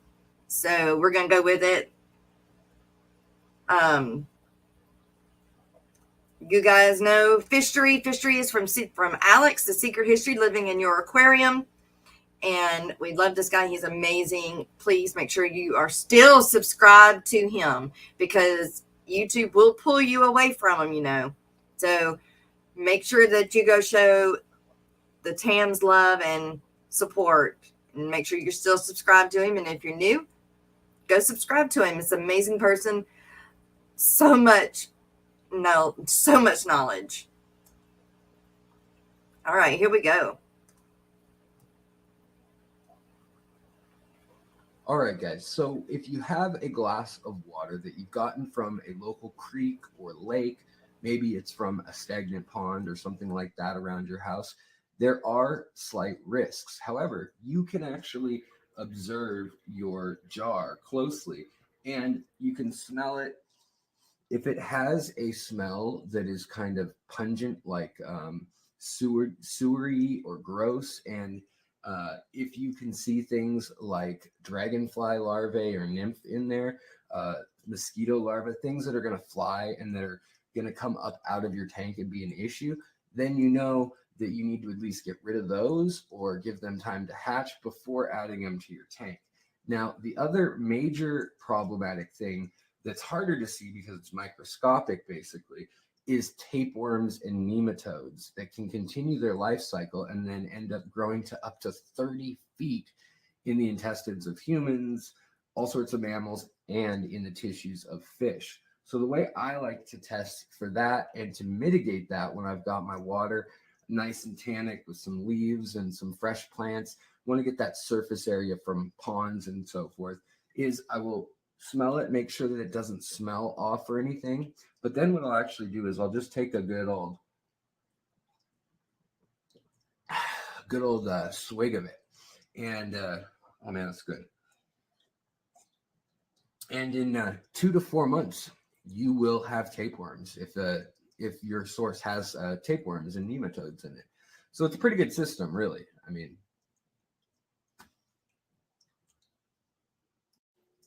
all right, guys, what's going on? It's Alexander Williamson here. So I want to talk about the idea of taking a jar full of water and going to your local lake or creek and literally just pouring that into your aquarium. Now, I have several thoughts on this. And the first is, if you're trying to experiment and set up a nature tank that is a biotope or a similar ecosystem to the water that you live near, then go right ahead. Do that from the start. Sure, have some fun, explore, see what happens. However, if you're trying to set up a tank for tropical fish, angelfish, tetras, rasboras, danios, whatever it may be, and you're trying to give them the best ecosystem possible, you really need to think about where you live and the kind of creatures that would be in that water that are beneficial to your fish. So there's things like Daphnia, seed shrimp, scuds, or amphipods. I have a whole hour-long video on them, raising them, collecting them, things like that, if you're interested.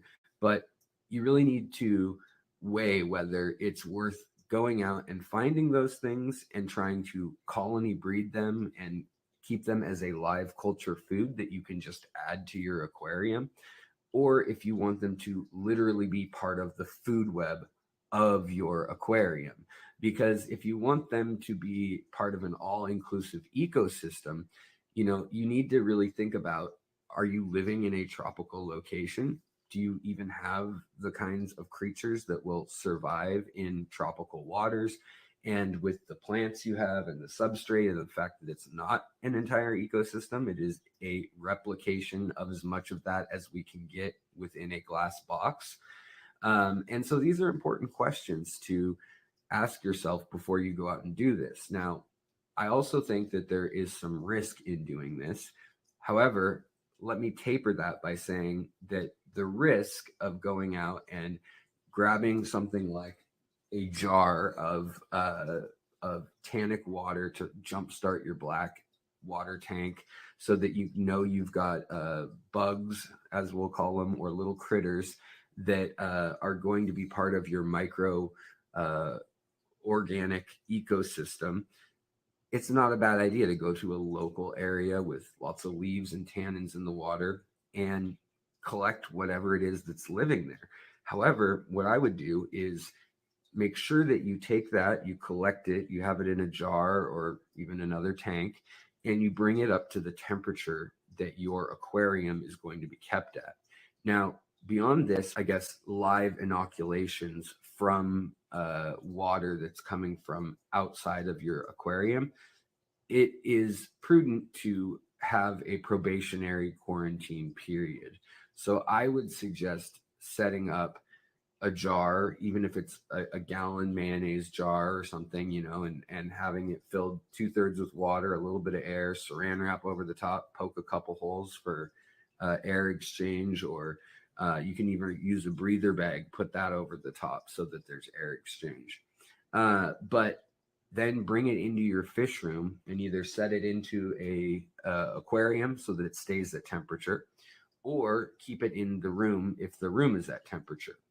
Now, there's a couple reasons for doing this, and I'll explain the reasons and the risks as we go through each one of these here. So the reason first to do this is, do you know if these creatures can even survive at 80 degrees Fahrenheit or 26 Celsius? Maybe you live somewhere like I do in Seattle, where it's only that warm for part of the year. And for all we know, the part of the life cycle of those creatures is not even alive and swimming, and the part that a fish could eat, or that creature would be useful in breaking down components like leaves and things in our aquarium, maybe it goes into a dormant stage in summer. Maybe it's most active in the fall and spring, like many creatures are. So you kind of need to either know the creature that you're going for, which is tricky with microorganisms or near microorganisms, or you need to culture it on its own after you've established, yes, these little creatures that I found in this pond, they can survive at temperature in my aquarium or in my fish room.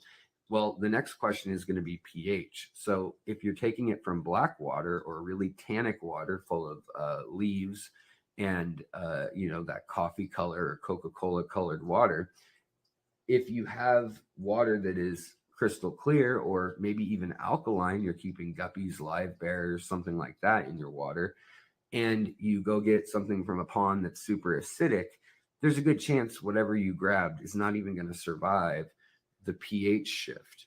Now, there are plenty of creatures that can survive that shift as well. And some of those creatures are not the most, they're not the most welcomed in our aquariums by most people. And, we've got things like nematodes, leeches, insect larvae like dragonfly nymphs. Some of these things can actually do a lot of damage to your aquarium and to the creatures in your aquarium. A dragonfly nymph is a gnarly monster for a little fish, especially if you're keeping nano fish.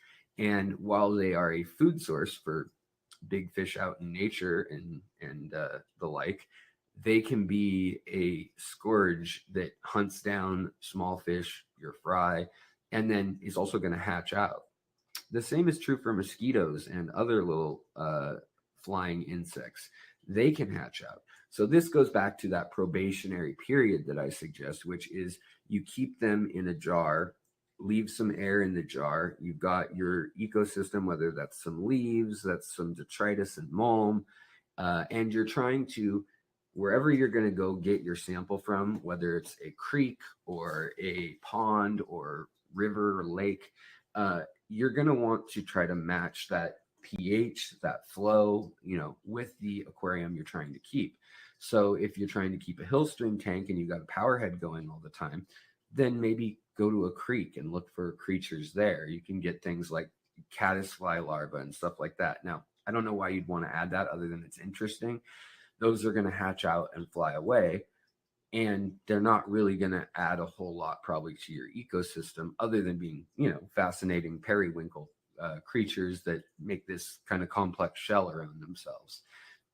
Anyways, so you can add those kind of things if that's interesting to you. However, it's not necessarily going to help or harm your aquarium. And I think that's where most of the creatures fall in what you would be collecting. Now, the important part that I think a lot of people assume is that, hey, I've got a brand new aquarium and I want the good bacteria from nature.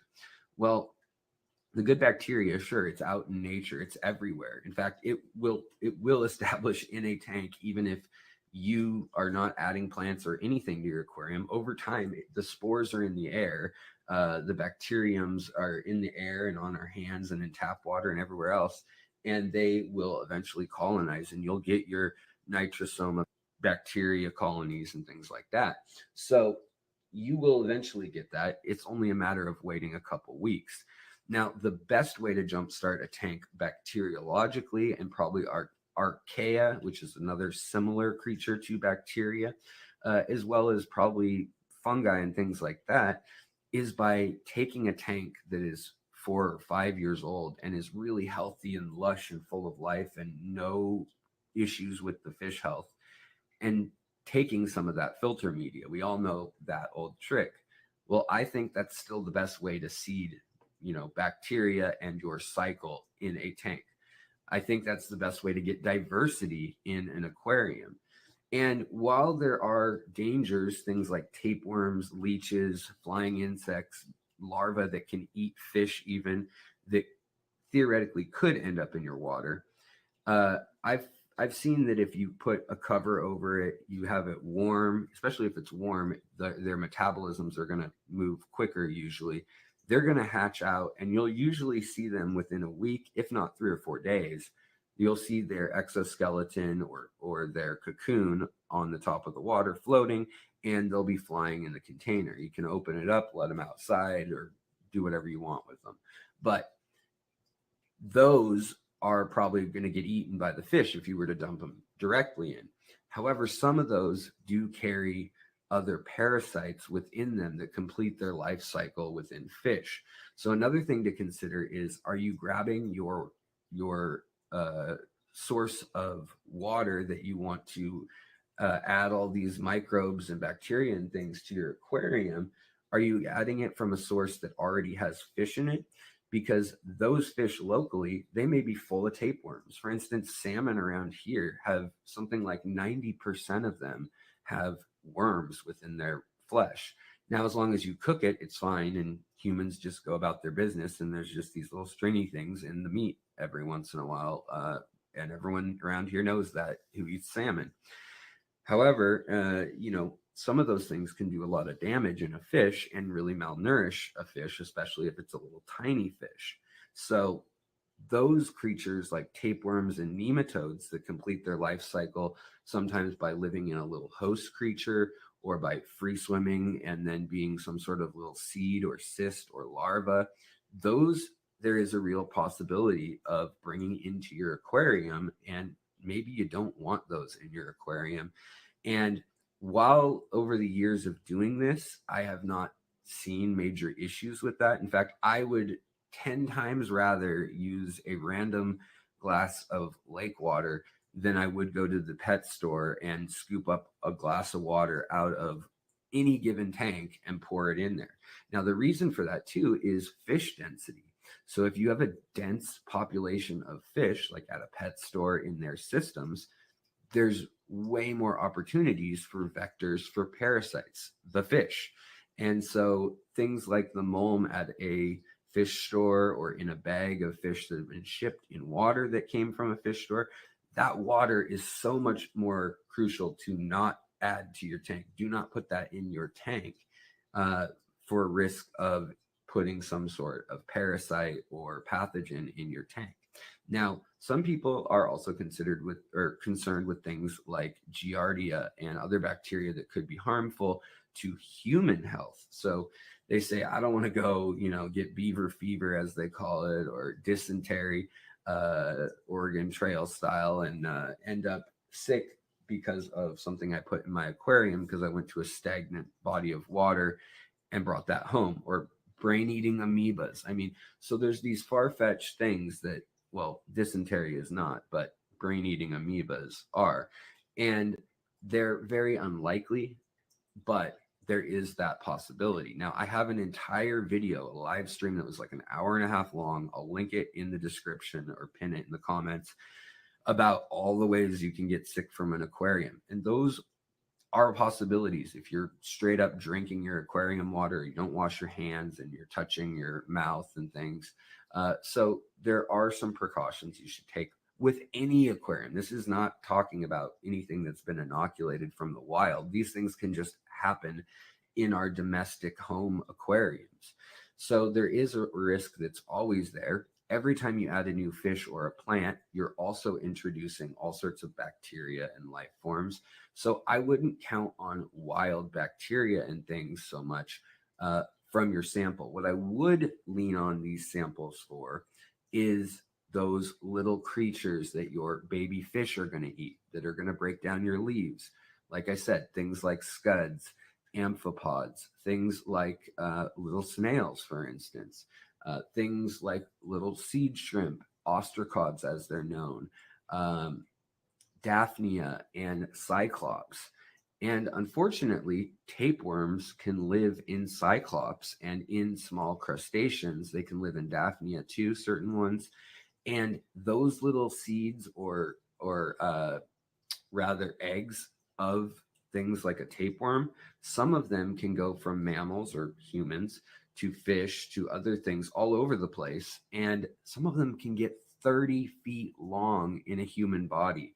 Now, this is unlikely from your fish tank, but my point is they can live inside a little Cyclops or Daphnia, and then a fish eats them. They go into the tissue of the fish, then a bigger fish eats them, then they're going to lay eggs because they're going to grow up in the fish's body to the reproductive stage. And then that gets into your whole substrate and ecosystem, and everybody's got worms. Sounds like a book, doesn't it? Everybody's got worms. But the point being, that's not always the best. So if you're worried about that aspect of it, what I would recommend is that you use praziquantel. Now that will get rid of most nematodes and worms, good ones included. There are plenty of good ones and detritus worms and things too, and you're going to wipe them out. So I would treat your specimen container or your samples of water you've combined, collecting from different parts of different ecosystems, from the top water, the bottom water, the mulm, the leaves, whatever it may be. I would make that your quarantine container. Treat that way you're not breaking down any existing nematodes like detritus worms, or anything that's just not harmful, but it's just there. It's part of your little microflora and fauna, and it's helpful in a lot of cases.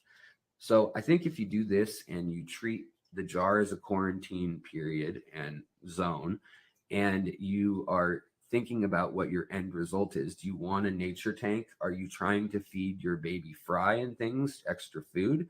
Well, maybe then you establish a whole separate tank just to grow those creatures, scuds or daphnia or seed shrimp, and then get those and add them gradually. And some will stray and probably end up making home in your aquarium.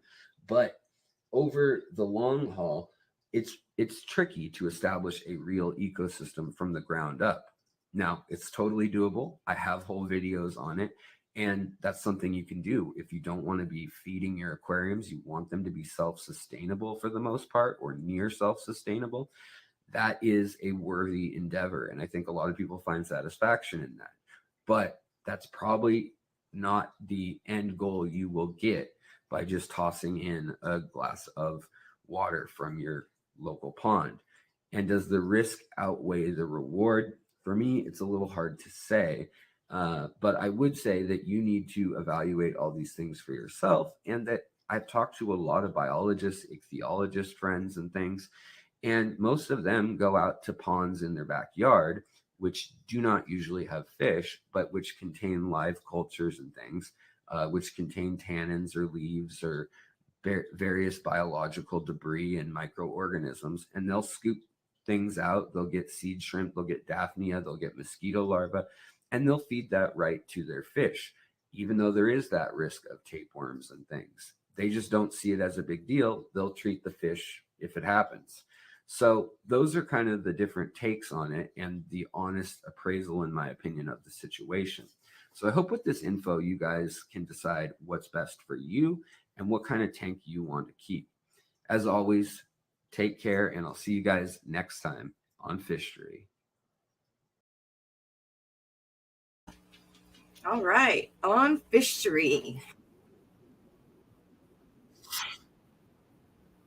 All right, there we go. Got it turned off. All right, you know what? Let me go to fishfam.link, you guys. Let's see if we have our birthdays and the rest of the live streams for today.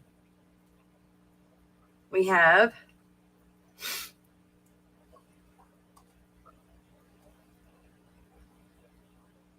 the ACA and Catfish Cataclysm is still going on.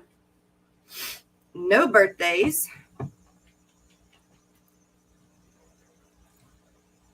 And we have the Aquatic Morning Show, which is just an end. Then I guess if you're going to go next, I'm not sure. Caleb may go next. Jimmy P, 4 to 6. Fish Dad Jokes, 5 to 6. Hot Mess Express, don't forget. Fishmas in July. This is week 2. Don't forget, 6 to 7. KG Tropical, 7 to 8:30. Science is Fundamental with Kelly. I'm not sure if Kelly's going to go or not. She just got back from vacation, so she will let you guys know.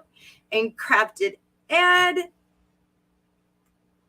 with Chattanooga Ed at 8:30 to 9:30. And my boss, Nano, may go 8 to 9. And then tomorrow morning, really, really early, before the Aquatic Morning Show, is Rumball's Fish Room, 4 a.m. to 5 a.m. So those are the live streams. And Catfish Cataclysm and ACA is still going on, and there are no birthdays. Also, you guys, if you think about it, we need to support fishfam.link by becoming a Patreon. That is the best way to support them and everything that they do for us. Scruffy City Aquatics, thank you so much for coming in. Excuse me. Jeff Kane, thank you for coming in. Dennis Engel, thank you. How about Zero Planaria? That's what I'm talking about. Zero Planaria. All right, you guys. We will see you in the morning. Thank you for coming. I hope y'all enjoyed getting to see Jay, the Nano Aquarium guy. And Jay, thank you for being here. Tomorrow's Friday. We're going to go out with the new members thing since I worked on that until 2 o'clock in the morning. So thank you guys who are members. If you are not a member, please think about being a member. My membership numbers are down a lot. So it is summer, but still they are down a lot. So I need to start building them back up. Let me know what I can do for you, what I can offer you for becoming a member. So that's right. All right, you guys. I love you. See you in the morning.